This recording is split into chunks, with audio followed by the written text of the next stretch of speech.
राधे राधे दोस्तों, स्वागत है आप सभी का आपके अपने परिवार रीजनल ऋषि सर ऑनलाइन प्लेटफॉर्म पे। आज की क्लास में मॉक नंबर 37 की बात करेंगे और मॉक नंबर 37 में मैथ के जितने क्वेश्चन आए थे उनके सॉल्यूशन को देखेंगे। तो बढ़ते हैं सेशन की तरफ और देखते हैं पहला क्वेश्चन 37 के अंदर कौन सा था।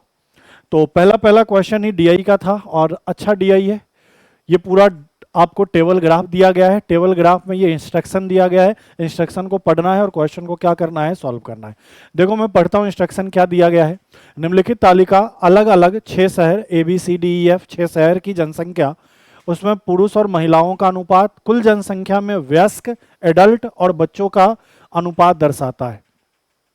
आगे क्या कह रहा है, तालिका का अध्ययन कीजिए और प्रश्नों का क्या दीजिए, उत्तर दीजिए। प्रश्न क्या कह रहा है, शहर ए में वयस्कों की संख्या और बच्चों की कुल संख्या के बीच का अंतर क्या है।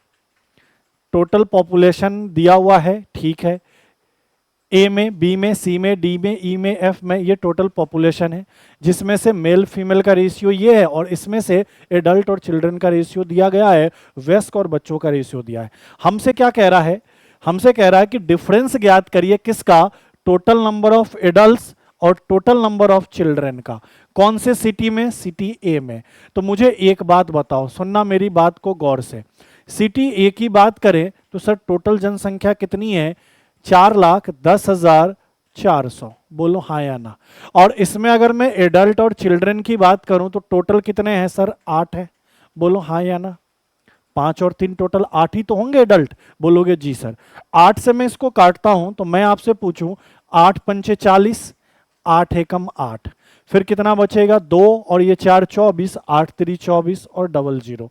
तो मैं कह सकता हूं सिटी ए में एडल्ट और चिल्ड्रन मिलाकर टोटल कितने हैं सर, 51,300। हमसे कह रहा है इनके बीच का अंतर ज्ञात करिए। सर इनके बीच का हमें क्या निकालना है, डिफरेंस निकालना है। इनके बीच का हमें क्या करना है, डिफरेंस निकालना है। तो चलिए डिफरेंस निकाल देते हैं। सर डिफरेंस निकालना है। मैंने कहा सर इनके बीच डिफरेंस कितने का है, 2 का। और यहां रेशियो का मान कितना है, 51,000 कितना, 300। इनको मैं गुना कर देता हूं, बताओ 3 दूनी 6, 2 एकम 2 और 5 दूनी 10 और इस पे कितने, 2 जीरो। तो मैं कह सकता हूं इनके बीच डिफरेंस कितने का है, 1,26,000, जो कि हमें कहां दिख रहा है, ऑप्शन नंबर किस में, ए में। ऑप्शन नंबर ए इस क्वेश्चन का क्या होगा, बिल्कुल ही करेक्ट उत्तर। किया क्या मैंने, टोटल जनसंख्या ये थी, इसमें मेल और फीमेल का रेशियो ये था और जो एडल्ट है और बच्चे हैं उनका रेशियो ये था। तो चूंकि हमसे क्वेश्चन में डिफरेंस पूछ रहा था एडल्ट और बच्चों का, तो मैंने कहा एडल्ट और बच्चे मिलाकर टोटल 8, कितने में से, इतने में से। तो इनका इसमें भाग लगाया तो रेशियो का मान कितना आया, 51,300। ठीक है। फिर कह रहा है इनके बीच अंतर कितने का, तो सर अंतर कितने का, 2 का। इसमें 2 का गुना कर दिया तो 1,26,000 क्वेश्चन का क्या होगा, बिल्कुल ही सही उत्तर। बढ़ते अगले क्वेश्चन में। नेक्स्ट क्वेश्चन देखो, नेक्स्ट क्वेश्चन क्या कह रहा है, यदि m सम संख्या है तो 8 का पावर m माइनस 1 किससे विभाजित होगा, ये बताओ। आपसे साफ साफ कह रहा है कि m एक सम संख्या है, तो सम संख्या क्या क्या हो सकता है, 2 4 6 8 10, इसी क्रम में बढ़ेगा। तो हमें क्या करना है, कोई भी वैल्यू लेकर वैल्यू को चेक कर लेना है। जैसे m का मान मैं 2 लेकर, 4 लेकर, 6 लेकर, 8 लेकर, 10 लेकर, कोई भी वैल्यू लेकर चेक कर सकता हूं कि इन चारों में से किसे कटेगा। तो हमेशा शुरुआत क्या करना, सबसे कम वाले नंबर से। तो आपने कहा सर 8 का पावर m के जगह मैं 2 लूं, 2 में 8 का पावर 2 में से अगर मैं 1 घटाऊं तो ये वैल्यू क्या बना, 63। अच्छा 63 ऑप्शन में दिख रहा है, जी सर ऑप्शन नंबर ए में दिख रहा है। तो मैं क्या कह दूंगा कि सर 8 का पावर m में से 1 घटाऊंगा तो सर ये 63 से कटेगा, कब, जब m एक सम संख्या है तब। क्लियर है। मान लो इससे ऑप्शन पे नहीं पहुंचते तो फिर अगले ऑप्शन को लेकर चेक करते हैं। अब मैं किसी भी वैल्यू को रख लूं m की जगह, 4 को, 6 को, 8 को, 10 को, किसी को भी रख लूं, वो 63 से कटेगा ही कटेगा। सही उत्तर क्या होगा, ऑप्शन नंबर ए 63। कह रहा है एक संख्या में पहले 8% बढ़ाया, फिर 3% कम किया, जिससे वह संख्या कितना हो गया, 2619। फिर उस संख्या का आपको 5% निकालना है, क्या होगा। मान लो संख्या x था, 8% बढ़ा दोगे तो क्या लिखोगे, 108/100। फिर 3% कम कर दोगे तो क्या लिखोगे, 97/100। तब हमारे पास कितना मिलेगा, 2619। तो यहां से जो x का मान आएगा वो तो संख्या आ जाएगा, फिर उसका 5% निकाल देंगे, वही आंसर आ जाएगा। चलिए तो सॉल्व कर लेते हैं। मुझे बताओ 9 से काटूं, 9 एकम 9, 9 दूनी 18, 9 से काटूं 9 एकम 9, 8 और 1 81। तो आपने कहा 9 नमा 9 दूनी 18, 9 दूनी 18 क्योंकि 26 है ना, 9 दूनी 18, कितना बचेगा 8 और 1, 9 नमा 21 और 9 एकम 9। अब ये साफ साफ दिख रहा है 97 से यह वैल्यू 3 बार में कट जाएगा, क्योंकि इसका इकाई 7 था, इसका इकाई 1 था, तो 7 का 3 गुना, 7 3 21, इकाई में 1 आ जाएगा। तो मैंने देखा 3 का गुना करके 291 में आ गया। मुझे बताओ 3 से यह वैल्यू 4 बार में कट जाएगा, और 4 से इस वैल्यू को 25 बार काट दे, तो क्या x का मान 25 गुना 100, 2500 इधर चला आएगा? बोलोगे जी सर। तो वह संख्या कितनी है? 2500। लेकिन हमें इसका 5% निकालना है, तो 2500 का 5% आप सबको पता है कितना होगा? 125, जो कि ऑप्शन नंबर ए से मैच कर रहा है। क्लियर है भाई?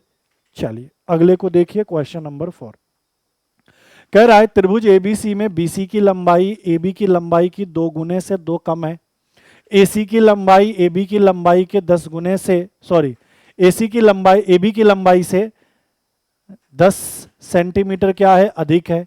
फिर उस त्रिभुज का परिमाप 32 है, तो त्रिभुज की सबसे छोटी भुजा की लंबाई निकालनी है। तो पहले त्रिभुज बना लो, तभी तो A B B C C D सब डिसाइड कर पाओगे। ये ए ले लिया, ये बी ले लिया, ये सी ले लिया। तो पहला क्या कह रहा है? ये जो बी सी है इसका मान ए बी का 2 गुना, मान लो मैं ए बी को ए मानता हूं, तो बी सी क्या होगा? 2a, और 2 गुने से 2 कम है, ठीक है।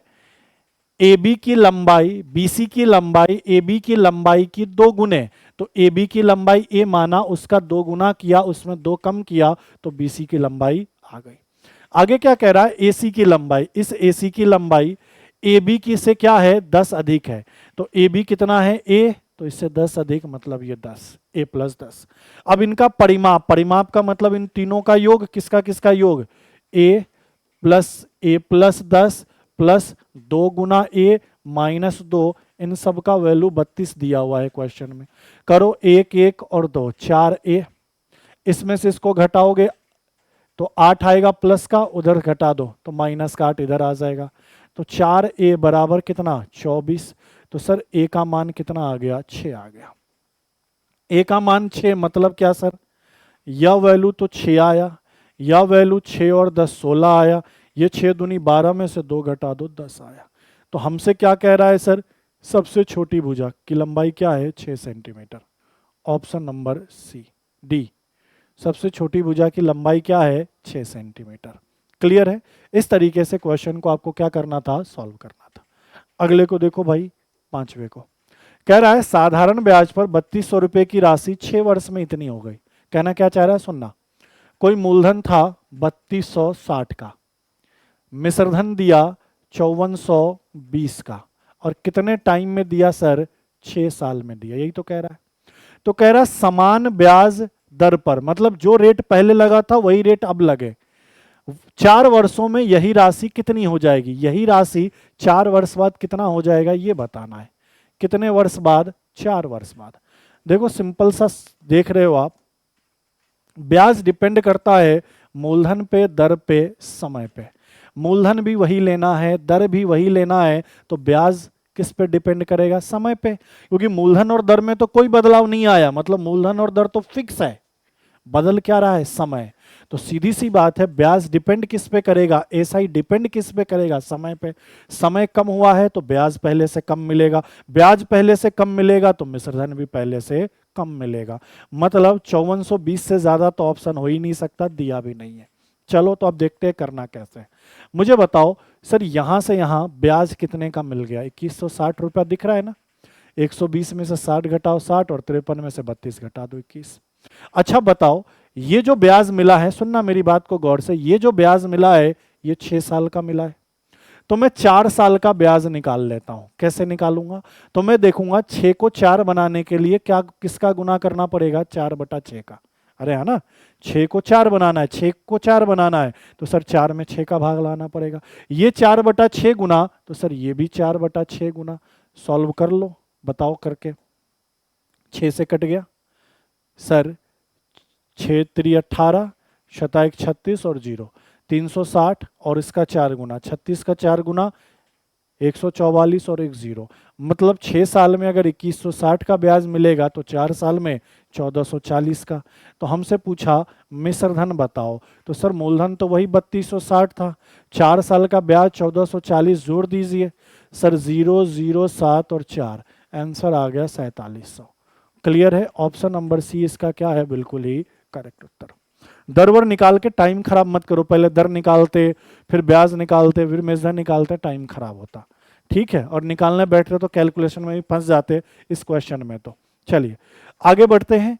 अच्छा, जो भी बच्चे पीएसआई की तैयारी कर रहे हैं, कंप्लीट रीजनिंग का कोर्स लेना चाहते हैं, तो आप हमारे एप्लीकेशन से पीएसआई का कंप्लीट रीजनिंग का कोर्स 1000 रुपये में परचेज कर सकते हैं और आरएस प्री के कंप्लीट रीजनिंग का कोर्स 1100 में परचेज कर सकते हैं। कोई बच्चा चाहता है नहीं सर हमारा मैथ कमजोर है, मैथ का ही हम कंप्लीट कोर्स लेना चाहते हैं पीएसआई का, तो कंप्लीट कोर्स आप 900 रुपये में ले सकते हैं हमारे एप्लीकेशन से। कोई बच्चा चाहता नहीं सर हमें मैथ और रीजनिंग दोनों में अच्छा स्कोर करना है, तो सर पीएसआई के लिए मैथ और रीजनिंग का कॉम्बो 1500 में उपलब्ध है और आरएस प्री के लिए मैथ और रीजनिंग का कॉम्बो 1600 में उपलब्ध है। और ये सारा कोर्स आपको मिलेगा कहाँ पे, reasoning Rishi sir application, Google play store से डाउनलोड करिए या लिंक में डिस्क्रिप्शन में लिंक है वहाँ से डाउनलोड करिए और कोर्स को आप परचेज कर सकते हैं। क्लियर है, चलिए अगले क्वेश्चन को देखिए, क्वेश्चन नंबर कौन सा, छठा। क्या कह रहा है, एक परीक्षा के लिए 9 छात्र के अंक आरोही क्रम में है। आरोही क्रम का मतलब ये बढ़ते हुए क्रम में दिया ही हुआ है, चलो बढ़ते हुए क्रम में लिखना नहीं है। और कह रहा है इसकी माध्यिका 34 है, तो माध्यिका कैसे निकालते हैं, पहले डेटा को बढ़ते हुए क्रम में लिखते हैं, जो बीच वाला है वही माध्यिका। तो सर ये बढ़ते क्रम में लिखा हुआ है, अब बीचों बीच देखो कौन सा है, पहले पद कितने काउंट करो, 1 2 3 4 5 6 7 8 9, बीचों बीच तो ये हो गया 9 में से, क्योंकि 4 इधर गया 4 इधर गया, मतलब इस k+5 का मान क्वेश्चन में दिया है 34। इस आंकड़े के हिसाब से माध्यिका ये, जबकि क्वेश्चन कह रहा है 34, तो इसका मान 34, तो k का मान क्या आ गया 29, काम खत्म। ऑप्शन नंबर ए से ये मैच कर रहा है, ऑप्शन नंबर ए इस क्वेश्चन का क्या है, बिल्कुल सही उत्तर। अगले को देखो, क्वेश्चन नंबर 7, आसान है। पी क्यू आर 3 व्यक्ति है, व्यवसाय में क्या कर रहे हैं, इन्वेस्टमेंट कर रहे हैं, पूंजी लगा रहे हैं। पी क्या करता है, जितना भी टोटल पूंजी है उसका 1/5 भाग लगाता है। क्यू क्या करता है, जितना भी टोटल पूंजी है उसका 1/4 भाग लगाता है। तो पी क्यू आर कितना कितना किस रेशियो में निवेश किया ये आपको बताना है। पी क्यू आर किस रेशियो में पूंजी इन्वेस्ट किया ये आपको बताना है। तो देखो सिंपल सा है सर, 1/5 पी करता है, 1/4 क्यू करता है, किसका पता नहीं, तो या तो आप 100 मान लो टोटल, और नहीं तो इनका एलसीएम ले लो, इनका लेसे कितना आया 20, तो आप मान लो कि सर कुल पूंजी कितने का है, 20 का है। 20 का अगर 1/5 निकालोगे कितना आएगा 4, 20 का अगर 1/4 निकालोगे कितना आएगा 5। कुल पूंजी 20 मान लिया, कैसे माना, इनका लेसे ले लिया, नहीं तो आप अपने मन से 100 भी मान लो, कोई दिक्कत नहीं है, ये आपकी इच्छा है। तो आपने कहा सर इसके हर में कितना था 5, इसके हर में कितना था 4, इसका लेस है 20, मतलब टोटल पूंजी 20 है, तो 20 का 1/5 4 होगा, 20 का 1/4 5 होगा, मतलब पी कितना इन्वेस्ट करता है 4 के रेशियो में, क्यू कितना इन्वेस्ट करता है 5 के रेशियो में, और कह रहा है जो बचा हुआ है वो कौन इन्वेस्ट करेगा, आर। तो मुझे बताओ टोटल कितना है 20, 20 में से 4 और 5 9 तो तुमने इन्वेस्ट कर दिया, तो बचा कितना 11, मतलब ये तीनों मिलकर कितने के रेशियो में पूंजी इन्वेस्ट करेंगे, तो 4:5:11, जो कि ऑप्शन नंबर किससे मैच कर रहा है, बी से। ऑप्शन नंबर बी क्वेश्चन का बिल्कुल सही उत्तर। आगे बढ़ो, 8वें को देखो, आसान है। 6000 रुपये का मूलधन है, 8% 1 साल का चक्रवृद्धि ब्याज यूज करना है, लेकिन ब्याज 3-3 महीने पे चलाना है, तिमाही।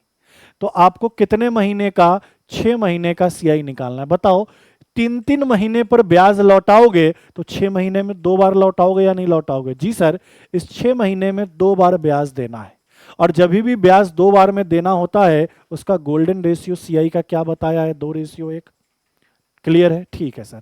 सर ये जो दर है ना 8%, ये 1 साल का है, 1 साल में 12 महीना होता है, और हमें तो ब्याज 3-3 महीने पे कैलकुलेट करना है, तो सर 3 महीने का रेट क्या होगा, 3 महीने का रेट क्या होगा, ये तो 1 साल का है, तो 3 महीने का रेट क्या होगा, 4 का भाग लगा दो, तो आपने कहा 2% क्या होगा, तिमाही का रेट। समझ गए ना कि सर 1 साल का 8% है, तो 3-3 महीने पर ब्याज चलाना है, तो 1 साल में कितनी बार ब्याज देना पड़ेगा, 4 बार, तो 4 का भाग लगाया, मतलब 2% 3 महीना, 2% अगले 3 महीना, 2% अगले 3 महीना, और फिर 2% अगले 3 महीना, ऐसे पूरे 12 महीने में आपको 8% मिलेंगे। लेकिन हमें तो 2-2% के हिसाब से चलना है। हो गया बस, अब क्वेश्चन खत्म। कितने का मूलधन है, 6000 का, इसका 2% निकाल दो, तो पहले 3 महीने में कितना मिलेगा, 120, फिर अगले 3 महीने में सर 2.4, अरे बोलो हाँ या ना, 6000 का 2% 120, 120 का 2% ₹2.40। दो बार ही क्यों निकाला 2-2%, क्योंकि 2 बार में ही ब्याज कैलकुलेट करना है। अब कुछ नहीं करना, गोल्डन रेशियो का यूज करना है, 2 गुना पहला मान 120 प्लस 1 गुना दूसरा मान ₹2.40। करो सॉल्व, सर ये 240, ये ₹2.40, तो कितना हो गया, ₹242.40, जो कि ऑप्शन नंबर डी से मैच कर रहा है। क्लियर है। चलिए अगले को देखिए, 9वें को कह रहा है, ये अच्छा क्वेश्चन, एबीसी 3 छात्र है, ए बी सी, एक क्वेश्चन को हल करने की प्रायिकता इनकी ये है, क्या क्या है तो सुनना, बड़ा अच्छा क्वेश्चन है, सीख लो ऐसे क्वेश्चन को। ए एक क्वेश्चन को सॉल्व कर सकता है, उसकी प्रायिकता 3/7 है। बी उसी क्वेश्चन को सॉल्व कर सकता है, उसकी प्रोबेबिलिटी 5/9 है। 9 बार ट्राई मारेगा, 5 बार पॉसिबिलिटी है कि सही कर लेगा, 7 बार ट्राई मारेगा, 3 बार पॉसिबिलिटी है कि सही कर लेगा। सी उसी क्वेश्चन को सॉल्व करता है, उसकी प्रोबेबिलिटी 1/5 है, 5 बार ट्राई मारेगा, उसमें से प्रोबेबिलिटी है कि 1 बार वो सही कर लेगा, तो ये तो सही करने की प्रोबेबिलिटी है। मैं आपसे पूछूं कि क्वेश्चन को नहीं सही करने की प्रोबेबिलिटी क्या होगी, तो 1 में से घटा दोगे, तो आपने कहा 1 में से 3/7 घटाया 4/7। बी की इस क्वेश्चन को सॉल्व नहीं करने की प्रोबेबिलिटी, तो 1 में से 1 में से 5/9 घटाया 4/9, और सी उस क्वेश्चन को सॉल्व नहीं करेगा, उसकी प्रोबेबिलिटी 1 में से 1/5 घटाया 4/5। ये वाली कहानी समझ में आ गई होगी तो बोलो, ये कहानी समझनी थी कि ये 7 बार ट्राई करता है तो 3 बार पॉसिबिलिटी है कि सॉल्व कर देगा। बी की प्रोबेबिलिटी ये, सी की ये सॉल्व करने की प्रोबेबिलिटी, और ये सॉल्व नहीं करने की प्रोबेबिलिटी है। तो मैं आपसे पूछूं, क्वेश्चन में कह रहा है समस्या के हल होने की प्रोबेबिलिटी क्या है। ये तो अलग अलग प्रोबेबिलिटी है कि ए की ये प्रोबेबिलिटी है, बी की ये है, सी की ये है हल करने की, और ये इनके हल करने की नहीं की प्रोबेबिलिटी है कि ये क्वेश्चन को हल नहीं कर पाएगा, उसकी प्रोबेबिलिटी ये है। तो हमसे कह रहा है समस्या को हल करने की प्रायिकता क्या होगी, तो मैं कहूंगा यही ना कि मान लो मैं मान लेता हूं क्यू, कि समस्या को हल करने की प्रोबेबिलिटी क्यू, तो मैं कह दूंगा समस्या के हल करने की प्रोबेबिलिटी, क्वेश्चन को सॉल्व करने की प्रोबेबिलिटी प्लस क्वेश्चन को सॉल्व नहीं करने की प्रोबेबिलिटी मिलाकर एक ही होगा। तो मैं एक काम करता हूं, क्वेश्चन को सॉल्व करने की प्रोबेबिलिटी निकालना है ना, तो 1 माइनस क्वेश्चन को ना सॉल्व करने की प्रोबेबिलिटी कर लेता हूं। बोलोगे जी सर, तो बताओ, 1 माइनस, अब क्वेश्चन को ना सॉल्व करने की प्रोबेबिलिटी ए की 4/7 है, बी की 4/9 है, और सी की 4/5 है। इनको सॉल्व करो। सर 1 माइनस, ये तो कितना हो गया, 16, 16 चौका कितना 64, इनको गुना करो, 9 सत्ते 63, 63 का 5 गुना, तो 60 पंचे 300, 5 दिए 15, 315। अब मैं घटा दूंगा किस में से, 1 में से 64/315, तो नीचे तो 315 आएगा, और 64 इसमें से घटा दो, तो कैसे घटाओगे 315 में से, 1, 5 में से 4 घटेगा कितना 1, और 31 में से 6 घटा दूं 25। तो मैंने कहा कि उस क्वेश्चन को सॉल्व करने की प्रोबेबिलिटी क्या होगी, 251/315। नहीं सॉल्व करने की प्रोबेबिलिटी क्या होती, तो 64/315। उसको 1 में से घटा दिया, तो सॉल्व करने की प्रोबेबिलिटी 251/315, जो कि ऑप्शन नंबर कहां दिख रहा है, सी में। ऑप्शन नंबर सी इस क्वेश्चन का क्या है, बिल्कुल ही करेक्ट उत्तर। क्लियर है, अच्छा क्वेश्चन था। चलिए आगे बढ़ते हैं 10वें में। ऐसा क्वेश्चन तो पहले भी करा चुका हूं, देखो बहुत आसान है, बस लैंग्वेज को पढ़ लो। एक स्कूल में छात्रों की संख्या का 3/8 लड़कियां हैं, शेष लड़के हैं, मतलब टोटल 8 है, जिसमें से लड़की 3 है और लड़का 5 है, यही तो कहना चाह रहा है। 3/8 लड़कियां हैं, तो टोटल 8, 8 में से 3 लड़की, तो 8 में से 3 घटा दिया तो 5 लड़के, ये रेशियो दिया है। आगे कह रहा है लड़कों का 1/3, 1/3 मतलब 1/3 10 वर्ष से कम आयु का है, लड़कियों का 2/3 10 वर्ष से कम आयु का है। आखिर में कह रहा है यदि 10 वर्ष या उससे अधिक आयु वाले छात्रों की संख्या 260 है, तो मुझे एक बात बताओ, लड़की का 1/3 10 से कम है, तो मैं कह सकता हूं ना कि जितनी भी लड़की है, लड़की कितनी है 3x, इसका 2/3 क्या होगा 10 वर्ष से अधिक। 10 वर्ष से कम लड़की की संख्या कितनी है 1/3, तो 10 वर्ष से अधिक कितनी हो जाएगी 2/3। तो लड़की कितनी थी 3x, तो 3x का 2/3 10 वर्ष अधिक आयु वाली हो गई। अच्छा लड़कियों का, अच्छा सॉरी एक मिनट थोड़ा सा गड़बड़ कर दिया। ये लड़कों का कह रहा है ना, लड़कों का 1/3 संख्या 10 वर्ष से आयु से क्या है कम है, तो मैं कहूंगा 1/3 लड़कों का 10 वर्ष से कम है, तो 2/3 लड़कों का आयु 10 वर्ष से अधिक होगा। तो आपने कहा सर लड़कों की संख्या टोटल कितनी है 5x, 5x का कितना सर 2/3 10 वर्ष से अधिक वाले लड़के हो जाएंगे। अगले लाइन में कह रहा है लड़कियों का 2/3 संख्या 10 वर्ष से कम है, तो मैं कहूंगा जितनी भी लड़की है ना उसका 1/3 10 वर्ष से अधिक होगी। मैं ये 10 वर्ष से अधिक वाला का रेशियो क्यों निकाल रहा हूं, क्योंकि क्वेश्चन में यहां दिया है, ये वाला लाइन पढ़ो कि 10 वर्ष से अधिक लड़का और लड़कियों की टोटल संख्या कितनी है 260 है, तो मैं भी वही कोशिश कर रहा हूं कि 10 वर्ष से अधिक लड़के और लड़कियों की संख्या लेने की। तो क्वेश्चन में कहा 1/3 लड़का 10 वर्ष से कम है, तो आप कहोगे 2/3 लड़का 10 वर्ष से अधिक वाला। क्वेश्चन में कहा 2/3 लड़की 10 वर्ष से कम है, तो सर 1/3 लड़की 10 वर्ष से अधिक होगी, बस यही वाली बात है। 3x लड़की थी तो 3x का 1/3 10 वर्ष से अधिक, 5x लड़का था तो 5x का 2/3 क्या हो गया सर 10 वर्ष से अधिक वाला। और इनका टोटल दिया हुआ है क्वेश्चन में कितना 260। काम खत्म, अब सॉल्व करना है, कर लो सॉल्व। सर 3x/3 5 दूनी 10/10x/3, तो 10 और 3 13, x/3 बराबर कितना 260। तो यहां से x का मान निकाल दूं सर, 13 से तो डायरेक्ट कट रहा है, ये 20 बार में तो 60। अगर x का मान 60 तो रेशियो का मान 60। हमसे लड़कों का संख्या पूछा, तो लड़कों की संख्या कितनी है 5, 5 में x के मान 60 का गुना करूंगा 300, जो कि ऑप्शन नंबर बी से क्या हो रहा है मैच कर रहा है। ये अपना आंसर। बस लैंग्वेज को पढ़ना था, पढ़ के समझ गए ना तो चीजें आसानी से हो जाएंगी। तो ये मॉक नंबर 37 के पेपर का क्या है सॉल्यूशन है। मिलते हैं आपसे अगली क्लास में, आज के लिए इतना ही। थैंक यू, धन्यवाद।